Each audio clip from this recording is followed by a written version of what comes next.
Hola amigos, buenas tardes, ¿cómo están? Bueno, antes que nada, pues un saludo muy grande desde mi parte y bueno, disculparme con ustedes porque no había tenido tiempo de grabar. Lamentablemente cuestiones laborales, ¿no? Trabajo de campo y además de las circunstancias de la pandemia no me han permitido grabar. Pero bueno, estamos de nuevo en el canal, ¿no? En este canal que es la Linterna de Diógenes y el contenido es para todos ustedes que son parte de nuestra audiencia. Al final, ustedes son los que me ayudan a sostener este pequeño espacio. Y pues la verdad es que bueno, es un espacio que he diseñado desde el punto de vista muy humilde, ustedes pueden verlo, no soy el gran fanático de las tecnologías, para empezar porque no me dedico a esto como cualquier influencer o youtuber, pero realmente me interesa desde el punto de vista colectivo compartir mi conocimiento con ustedes, que al final ustedes son el alma y el cuerpo de esto que es este canal, y por lo cual estoy agradecido con los suscriptores y con todas aquellas personas que nos ven. Mil gracias de corazón y les deseo un gran 2022. Esperemos que sea un año lleno de esperanza, pero sobre todo que nos permita seguir adelante después de esta sombra que ha sido el COVID durante estos 2 años. Esperemos seguir adelante. Gracias. Pero bueno, no obstante, es importante decir que ahora volveré con ustedes con este tema. Me gustaría empezar con este tema este año, ya en febrero, que es la historia de los cuentos de hadas, que tiene que ver justamente con esta visión que tenemos de algunos cuentos de hadas que han sido justamente parte emblemática de nuestra cultura popular, sobre todo en Occidente, y los cuales, pues bueno, son a su vez relatos medievales que fueron transmitidos vía oral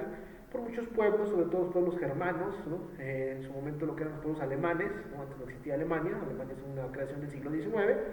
sino que existían los estados alemanes, ¿no? Y el Sacro Imperio Romano Germánico, que era el término más correcto, pero es importante decir que dentro de esa tradición serán varios cuentos de hada que nosotros podemos rescatar hoy en día y que son parte del imaginario colectivo, que han sido adaptados a obras, fábulas, leyendas, mitos, etcétera, etcétera, etcétera. Algunas versiones, o las más recogidas por algunos grandes escritores en el siglo XVII, por ejemplo, Perrault, un poco también Hans Christian Andersen en el siglo XIX, así como los hermanos Grimm, que son tres de los grandes titanes de la literatura,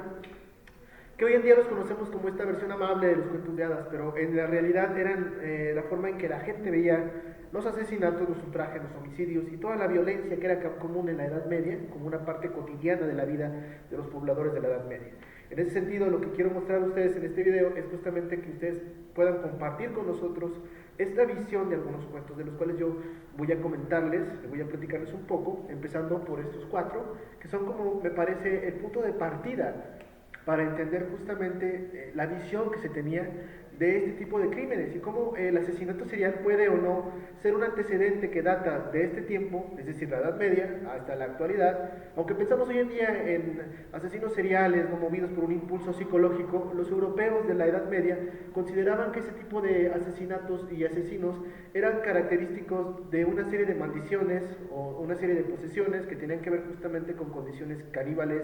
con condiciones, por ejemplo, violentas, con condiciones que tenían que ver con algún ultraje relacionado al demonio. Entonces, vamos a ir desenmascarando un poco cómo esta visión medieval se recoge por los pobladores de este tiempo y llega hasta el siglo XIX a las adaptaciones que todavía siguen siendo un poco muy violentas. Si ustedes leen las adaptaciones de los Grimm, las cuales les voy a dejar aquí abajo en el video para que ustedes puedan ver o acercarse a las visiones de Hans Christian Andersen, de Perrault, de Charles Perrault, o incluso de los Grimm, como señalo, van a ver que siguen siendo visiones un poco todavía muy violentas a lo que hoy vemos en las películas de este gran gigante del cine que es Disney. Sin embargo, pues bueno, también tenemos que entender el contenido, ha sido diseñado para niños, ya no tanto para adultos, pero se basan justamente en la visión que la gente hacía de la criminalidad y de la justicia. ¿Sale? Bien, empecemos. La novia del bandolero. Este es un cuento recogido por los hermanos Grimm que justamente retrata a una mujer que se escabulle en la, digamos, en la cueva o en el escondite de una ágora de bandidos, una pinta de bandidos, y en los cuales ella observa escondida, justamente es testigo de un homicidio de otra joven a la cual embriagan con vino y luego abusan de ella y después sodomizan su cuerpo y finalmente lo canibalizan. Entonces es un relato muy violento, pero recoge justamente estas visiones que se tenían de los crímenes de la Edad Media y del castigo asociado a esto, ¿no? Entonces es un cuento muy emblemático porque justamente uno de los bandoleros es el prometido de esta mujer que es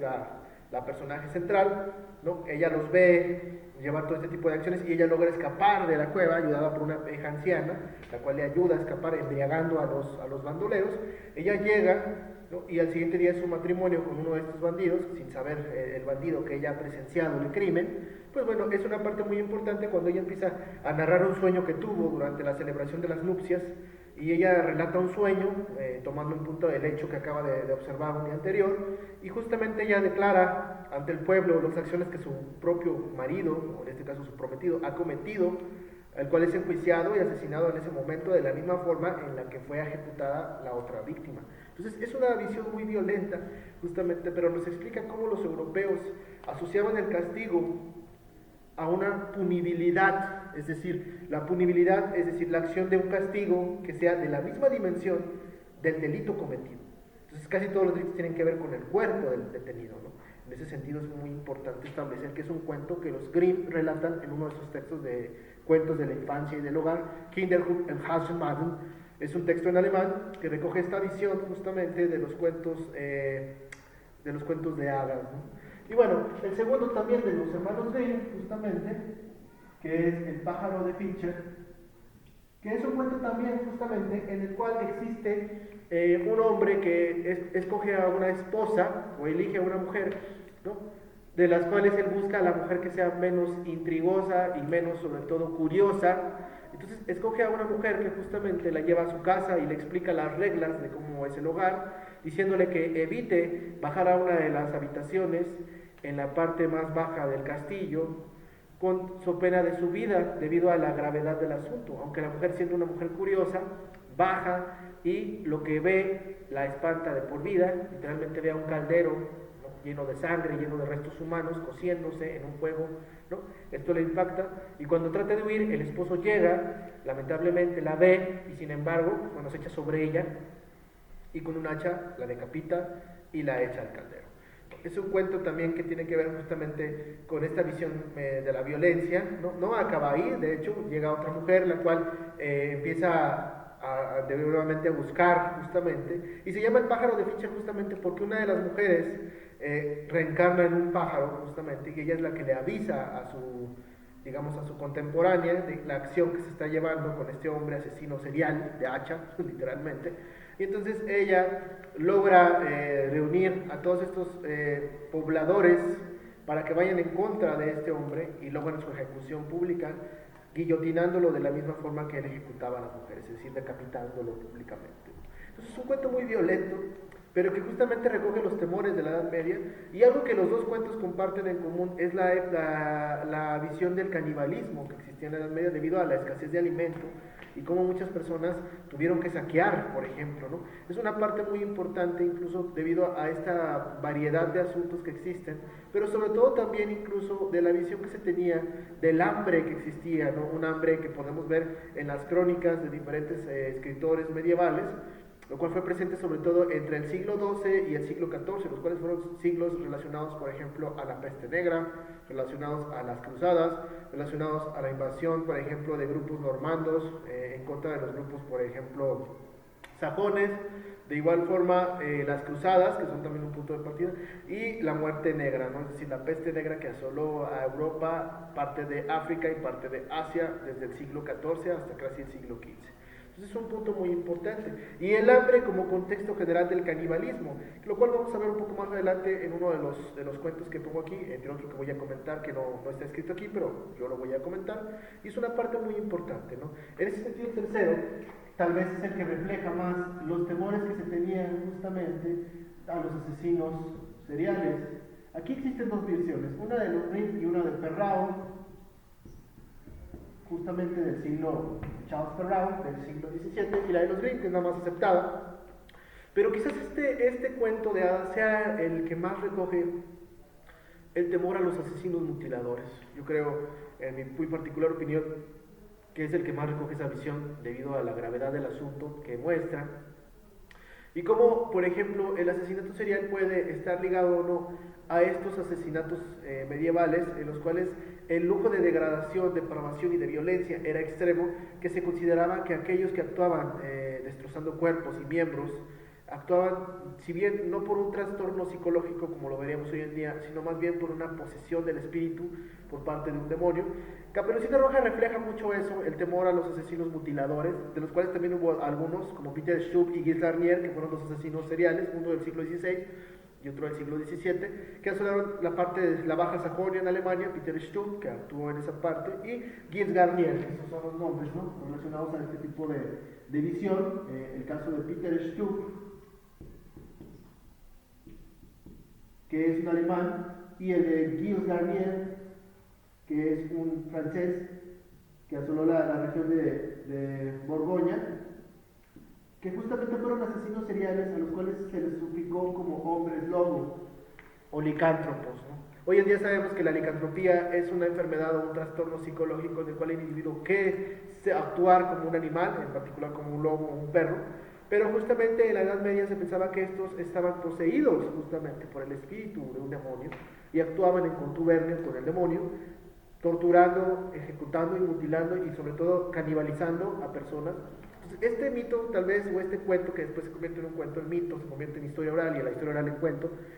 nos muestra mucho ese temor que se tenía, aunque claro, en el caso de los psicólogos, por ahí Bruno Bettelheim en la década de los 70s y 80s publicó un texto que se llama Psicoanálisis de los cuentos de hadas, donde él da otra aproximación desde el punto de vista psicoanalítico o muy freudiano sobre esta interpretación del cuento, que bueno, no tocaré ese tema debido a que estamos hablando del aspecto sociohistórico o socioantropológico, pero sí es importante establecer que a este, en particular este cuento, ha establecido muchos o muchas interpretaciones desde el punto de vista epistemológico, sobre todo, es decir, desde las ciencias sociales, y lo cual nos ha cautivado a muchos, ¿no? Entonces es muy importante establecer que también existe ese vínculo desde la psicología, en particular desde el psicoanálisis. Ahora, el siguiente, este es un cuento muy interesante, aunque si bien no es recogido por estos autores, es más bien recogido por un autor inglés llamado Robert Browning, que es un autor inglés que justamente habla de esta visión desde el punto de vista histórico y sobre todo desde un punto de vista literario. Robert Browning, que es un escritor inglés, este cuento se ubica ya en el temprano siglo XIX, al igual que un poco los Grimm, que es una visión también de ellos desde el siglo XIX. Es importante establecer, ¿no? Y así sucesivamente, ¿no? Pero en el caso de Robert Browning, este relato que es justamente el flautista de Hamelin es la versión más difundida y más conocida, ¿no?, debido al cuento, sobre todo la moraleja que presenta el cuento en cuanto a saldar nuestras deudas con el flautista, es decir, cumplir nuestros acuerdos. Cuando hemos pactado algo, se debe de cumplir. Esta historia se desarrolla en lo que es la ciudad de Hannover, bañada hacia su costa oeste por el río Weser, ¿no?, un río muy importante que cruza varias partes de la Baja Sajonia y de parte de Alemania, y se desarrolla en la ciudad, un pueblo de Hamelin, perteneciente a Hannover, justamente. Esa es la parte de partida de este cuento, en el cual pues, bueno, nos relata justamente que una pequeña ciudad, es decir, Hamelin, sufría una plaga de ratas, las cuales pues, bueno, azotaban la ciudad de una manera muy violenta, mordiendo a los niños en sus cunas, comiendo los arenques salados de los barriles, ¿no?, probando las sopas del propio cucharón del cocinero, etcétera, etcétera. La ciudad acude a la junta municipal, es decir, a la junta de gobernantes que gobiernan la ciudad de Hamelin, para que ellos atiendan esta crisis. Sin embargo, los propios funcionarios no pueden hacer frente a prácticamente esta plaga de ratas que está asolando a la pobre ciudad de Hamelin, a lo cual se presenta un individuo misterioso que es el flautista, justamente, el cual ofrece sus servicios a cambio de un modesto pago de 1000 florines. El florín era una moneda que se utilizaba mucho en lo que es parte de Holanda, Alemania y parte también de un poco de Bélgica, una moneda que se usó todavía hasta el siglo XVIII, XIX, en el caso de Holanda, es una moneda. Y justamente él exige al consejo que después de librarlos de las ratas se le pague, porque tiene que partir hacia justamente a Tartaria, es decir, a lo que actualmente es Mongolia y parte de Rusia, a librar al Khan de unos escorpiones, ¿no? Entonces es un relato muy ameno, muy interesante, donde Robert Browning nos muestra justamente ese relato de una manera muy interesante, pero sobre todo muy literaria. Es un relato muy literario, ¿no?, que recoge Robert Browning, en el cual, pues bueno, termina siendo estafado este flautista, es decir, no se le paga. Los propios habitantes de Hamelin, ¿no?, están contentos de que él haya llevado a las ratas hasta el río Weser, justamente cambiando de oeste a sur para ahorrar a las ratas en el río, y justamente al morir las ratas, pues bueno, los individuos se consideran librados de esta peste, de esta plaga, y los funcionarios eligen no pagar al flautista, ¿no?, tomando en cuenta que lo muerto ya no vuelve a renacer. Entonces él promete que si no se le paga, la ciudad de Hamelin sufrirá justamente un terrible destino. Y entonces el consejo lo que hace es echarlo prácticamente, lo expulsan de la ciudad, y entonces él vuelve a tocar su flauta, pero ahora en lugar de llevarse a las ratas, se lleva a los niños, con lo cual cumple su amenaza de venganza, de llevarse a los niños, pensando que los va a ahogar, sino que él cambia el rumbo y los lleva hacia la colina de Koppelberg, que es una colina que se encuentra fuera de la ciudad de Hamelin, ¿no? Y justamente ante los ojos de los niños se abre una montaña de par en par, y los niños entran hacia esa montaña, perdiéndose en el horizonte y entrando hacia lo más profundo de la montaña. Solo uno, que era cojo, que es el que recoge el relato, ¿no?, dice que se quedó atrás debido a su cojera, y cuando la música que el flautista tocaba le aseguraba que su cojera iba a ser curada, la puerta se cerró enfrente de él. Entonces es un relato muy vívido que muestra justamente cómo debemos de cumplir con esta obligación, pero sobre todo también la parte de establecer cómo este niño que sobrevive a esto, que es el que se queda como sobreviviente de la partida de sus camaradas y de sus compañeros, de sus amigos, él relata que después la misma ciudad, en honor al flautista, pone a una de las calles principales el nombre de calle del flautista. Y cuando alguien pasaba tocando alguna flauta, algún juglar, tocando algún instrumento, la gente salía con la esperanza de ver a sus hijos regresar. Sin embargo, pues era solamente un reflejo, ¿no? Entonces es una parte muy importante. De ahí, en el año de 1242, se establece el decreto donde la ciudad de Hamelin promete que cuando regrese el flautista se le pagará, ¿no? Pero el flautista nunca regresa, así que van a buscarlo de este, oeste, norte y sur, y nunca lo encuentran, lo cual se establece un decreto en este año para que cuando llegue a pasar el flautista se le pague la cantidad que él había solicitado, ¿no?, y que se le respete como tal. Entonces es un cuento un poco vívido, que al final nos recuerda cómo en Rumania aparecen unos individuos que prácticamente son conocidos por sus vestimentas coloridas, ¿no?, sus vestimentas diferentes y con una altura muy baja, a lo cual se imagina que el flautista los llevó atravesando Alemania hacia Rumania, ¿no?, y estableció el pueblo de los gitanos, ¿no? Eso es una parte del mito, lo cual recoge mucho las tradiciones medievales de justamente los pueblos alemanes que veían la música, la fiesta como una parte de vida, pero sobre todo también recoge la visión de la venganza, de la traición, pero sobre todo del castigo. Entonces es una visión muy importante. El último que yo quisiera añadir es el mito de Hansel y Gretel, también un mito que es alemán, que pues transformó en cuento, que hay muchas visiones de este cuento, ¿no? También recogida la visión que yo les doy, en la de los Grimm,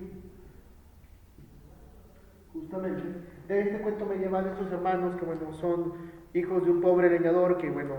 no tiene dinero para mantenerlos, y su madrastra, es decir, la esposa del leñador, idea el plan de que el papá los abandone en el bosque porque no tienen con qué alimentarlos, ¿no? Los niños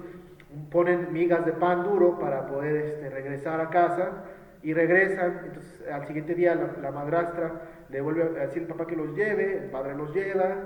pero esta vez los niños al dejar las migas se dan cuenta que pájaros se han comido las migas y se pierden en el bosque,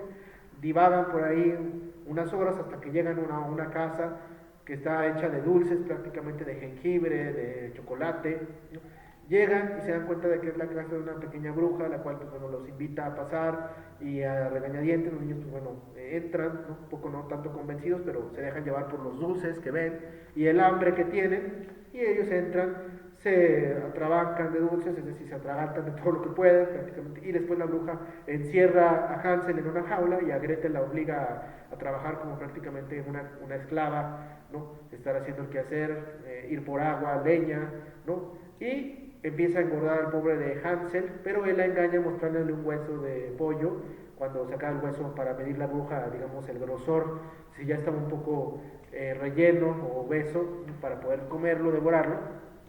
Y en el momento que está encendiendo el horno, ¿no? Gretel la empuja muy hábilmente, empuja a la bruja al horno y esta se quema viva, ¿no? Y los niños recogen piedras y perlas preciosas que tenía escondidas la bruja, salen de la choza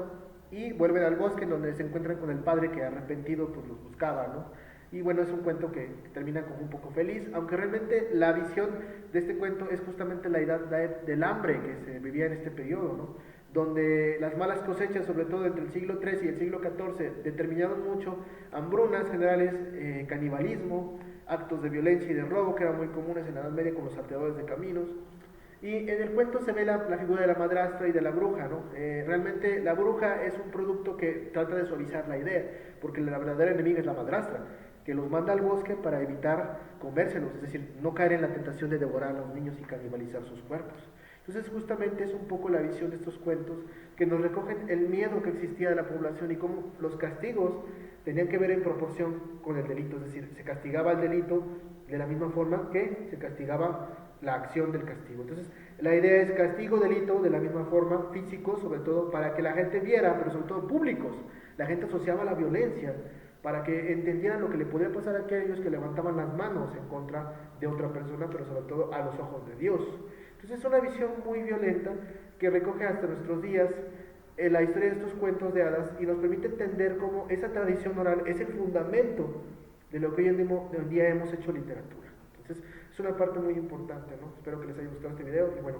pues colorín colorado, ¿no? Este cuento se ha acabado y bueno, los veo en la siguiente cápsula sin recordarles mucho, sobre todo y recordándoles a la vez, no recordándoles y recordándoles que tu concentración determina tu realidad. Abrazos.